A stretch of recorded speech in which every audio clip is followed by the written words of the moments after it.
Hamas का खूंखार commander और अल कस्साम ब्रिगेड का चीफ मोहम्मद दाइफ को आईडीएफ ने मार गिराया है, जिसके बाद ईरानी प्रॉक्सी गुट बदला लेने के लिए इजराइल पर ताबड़तोड़ हमले कर रहे हैं। इस बीच कयास ये लगाए जा रहे हैं कि अब कस्साम की कमान कौन संभालेगा। दो नाम सामने आ रहे हैं जो दाइफ की तरह इजराइल को दहलाने का मंसूबा पाले हुए हैं। यानी दाइफ की मौत के बाद भी हमास रुकने वाला नहीं है, बल्कि उसने 7 अक्टूबर से भी बड़े हमले की धमकी दे डाली है, जबकि हिजबुल्लाह और हूती पहले से ही हमलावर हैं। उधर ईरान भी चीन रूस की मदद से प्रॉक्सी गुटों को हथियार भेज रहा है। ऐसे में सवाल उठ रहा है कि क्या दाइफ की मौत से अरब में बारूदी जलजला आ चुका है? क्या इजराइल को अब अस्तित्व बचाने की जंग लड़नी पड़ेगी?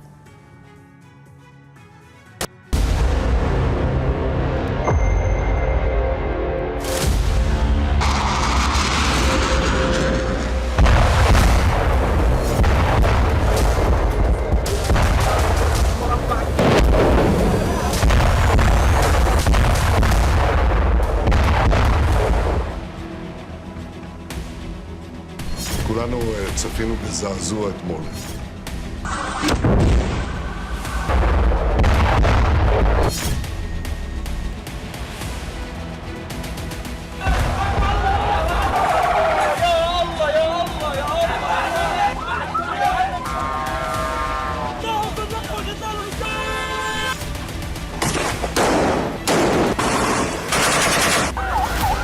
हिजबुल्लाह के हमलों से कहराते इजराइल के जख्मों में आखिरकार मरहम लग ही गए।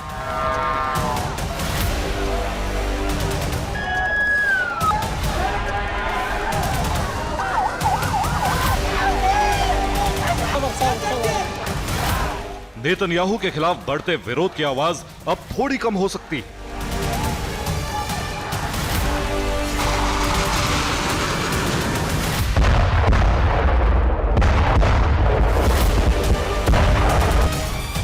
क्योंकि 7 अक्टूबर के हमले का मास्टरमाइंड मारा गया, हमास के ऑपरेशनल कमांडर का खात्मा हो गया, मिलिट्री विंग अल कस्साम का चीफ दफन हो गया,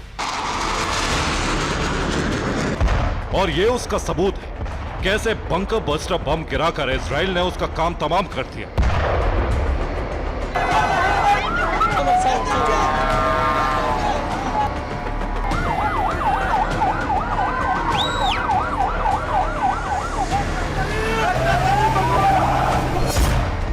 ये वही वीडियो है जिसे आईडीएफ ने जारी किया है, जिसमें आईडीएफ के जेट ने एयर स्ट्राइक की और ठीक उसी जगह टारगेटेड अटैक किया जहां अल कस्साम के चीफ मोहम्मद दाइफ के छुपे होने की खुफिया जानकारी मिली थी।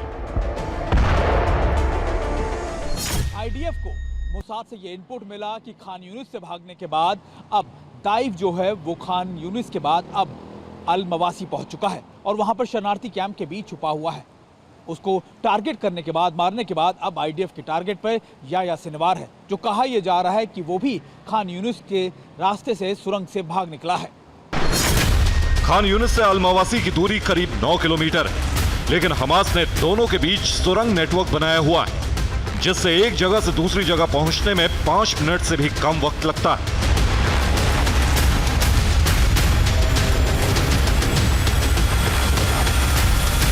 ये याह्या सिनवार के खान यूनिस से भागने का वीडियो है। उसने सुरंग नेटवर्क का इस्तेमाल किया था।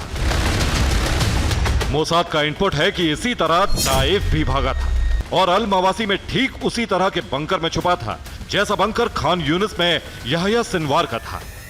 आईडीएफ ने ठीक उसी बंकर के पास बम गिराया जहां पर मोहम्मद दाइफ के होने का दावा किया गया, लेकिन उसकी जद में कई लोग भी आ गए। 90 से ज्यादा लोग मारे गए हैं और 300 से ज्यादा लोग घायल बताए जा रहे हैं। कहा जा रहा है कि मिनिस्ट्री की तरफ से यह आधिकारिक जानकारी दी गई है कि बंकर पे आसपास बम गिरने से कई लोग जख्मी भी हुए हैं और कई लोग मर भी गए हैं।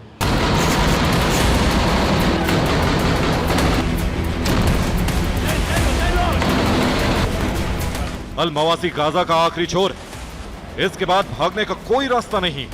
हो सकता है याह्या सिनवार और भाई मोहम्मद सिनवार भी यहीं छुपे हों, या फिर वो गाजा छोड़कर भाग चुके हैं। अब दाइफ के बाद उनकी बारी, जबकि कई और नाम लिस्ट में हैं। Target number 1 Ismail Haniyeh, Hamas chief. Target number 2 Yahya Sinwar, Hamas chief. Target number 3 Mohammed Sinwar, Yahya Sinwar का भाई। Target number 4 Marwan Issa, deputy chief al Qassam.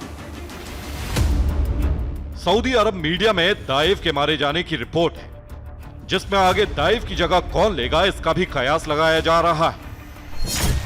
एक तरफ कहा जा रहा है मोहम्मद सिनवार अल कस्साम का नया चीफ हो सकता है। वो याहिया सिनवार का भाई है और हमास में याहिया ऑपरेशनल कमांडर है, इसलिए मोहम्मद सिनवार को कमान मिल सकती है। जबकि मारवन ईसा भी इस पद के लिए दावेदार है, क्योंकि वो दाइफ का करीबी था और अल कस्साम का डिप्टी कमांडर भी था।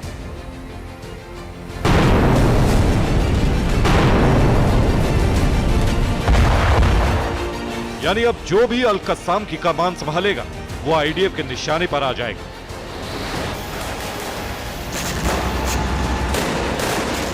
वैसे भी नेतन्याहू ने कह दिया है कि जब तक हमास की टॉप लीडरशिप खत्म नहीं हो जाती, ये ऑपरेशन जारी रहेगा। हर एक को दाइफ से भी भयंकर मौत मारा जाएगा।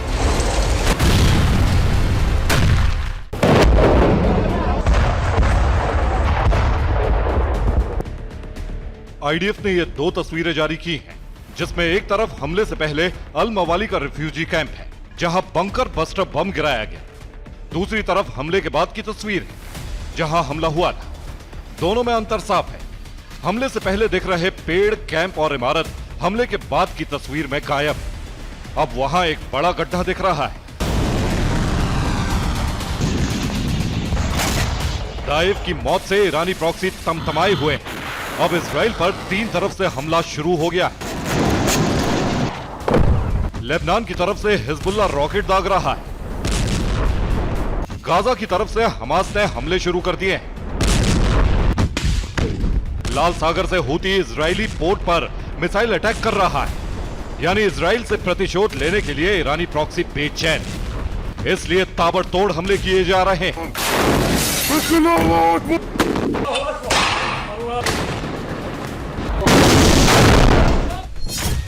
हिजबुल्लाह ने उत्तरी इजराइल के किरियत शिमोना में भीषण बमबारी की। ये हमले उसने दाइफ के मारे जाने की खबर के बाद किए। इन हमलों में 4 मिलिट्री पोस्ट को खाक कर दिया। हिजबुल्लाह ने दावा किया है उसने लगातार 23 बुरकान मिसाइल दागकर कई इलाकों में भीषण तबाही मचाई है।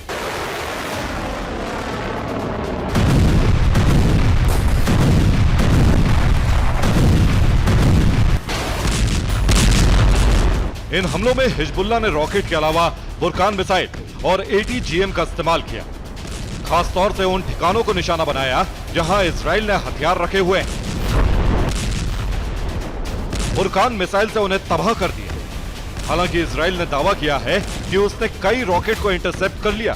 इन हमलों का जवाब इजराइल ने प्रॉक्सी गुटों के ठिकानों पर हमला करके लिया। सीरिया की राजधानी दमिश्क के पास मिसाइलें दागी, जिसमें एक सीरियाई सैनिक की मौत हो गई। यह हमला मिलिट्री साइट पर हुआ। हमले से इमारत में आग भी लग गई। इसके अलावा ईरान के कशान में मौजूद ड्रोन फैक्ट्री में भी आग लग गई और नतांज न्यूक्लियर साइट के पास भी विस्फोट हुआ।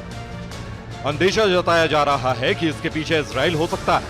हालांकि ईरान की तरफ से अभी तक इसकी पुष्टि नहीं की गई। सवाल उठ रहा है कि क्या इन सब घटनाओं का संबंध दाइफ की मौत से है, क्योंकि ईरानी प्रॉक्सी गुस्से में है। वो बदला लेने के लिए हमले कर रहे हैं, जबकि इजराइल ईरान और उसके समर्थित संगठनों पर हमले करके बता देना चाहता है कि वो हर युद्ध के लिए तैयार है। Bureau report, TV9 Bharatvarsh.